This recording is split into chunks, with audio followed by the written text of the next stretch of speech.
نشون الان روش راست کلیک کنید اکسپلور رو بزنید نشونتون میده.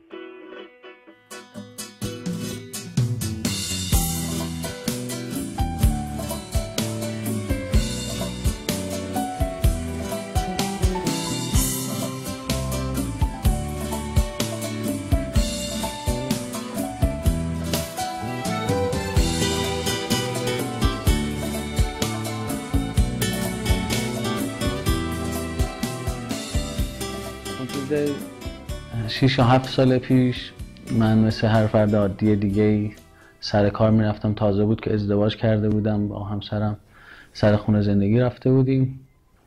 یواش یواش مدتی بعد از چند ماه که ازدواج کردیم سردردام شروع شد. بعد انقدر زیاد شد که برام غیر قابل تحمل شد. ترم سوم دانشگاه بودم که امیر آقا براشون این مشکل پیش اومد و بیمار شدن.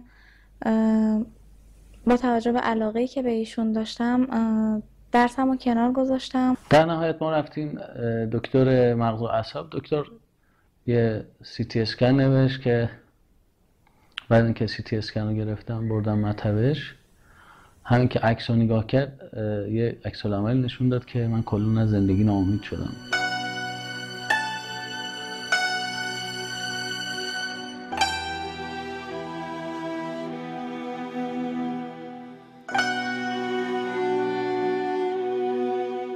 که دوستان گفتش توکل به خدا برید، انشالله حرم امام رضا، انشالله امام رضا گشایش کنه.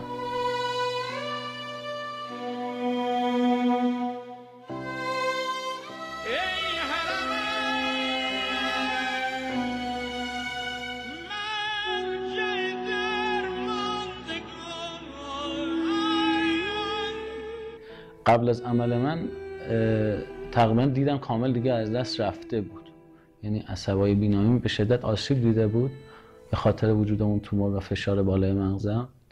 و دکتر که زحمت کشیدن عمل کردن، خدا رو شکر با وجود اینکه خیلی احتمال خطرات بیشماری داده بودم، ولی توی عمل هیچ کدوم از اون خطرات اتفاق نیفتاد. فقط همین آسیب بینایی هم از قبل از عمل برای من پیش اومده بود.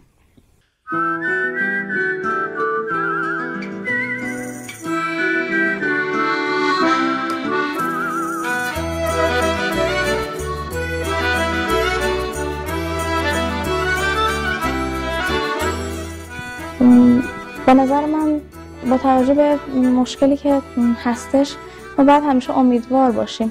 به هر حال انسان ظرفیت‌های زیادی داره.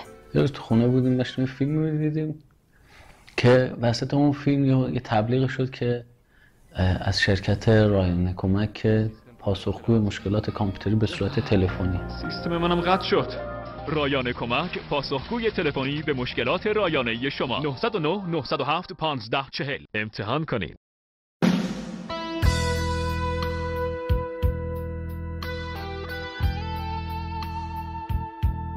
شهریور سال 89 بود.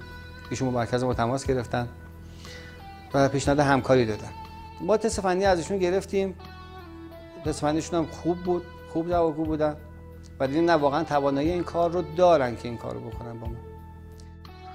خدا لطف کرد و من تونستم اعتماد این مجموعه رو جلب کنم به خودم و تو اینجا الان تقریبا نزدیک 4 ساله که خدمت میکنم و در خدمت این مجموعه هستم و پاسخگوی مشتریان محترم این مجموعه هستم.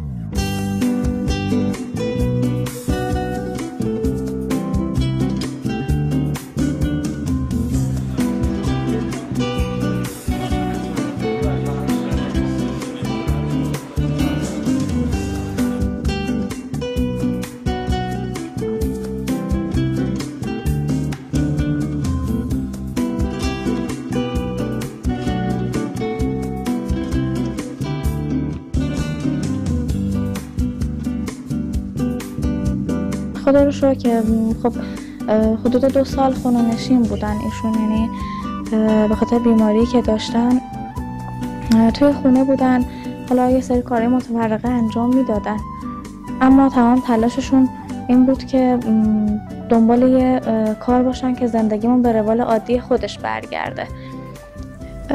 تا اینکه خب استخدام شدم توی شرکت رایانه کمک و آقای ناصر آبادی هم لطف زیادی کردن در حق امیرآقا. آقای طراحی قدیمی ترین کارشناس مجموعه رایانه کمک کارشناس مجموعه که ایشون مثل بنده و شما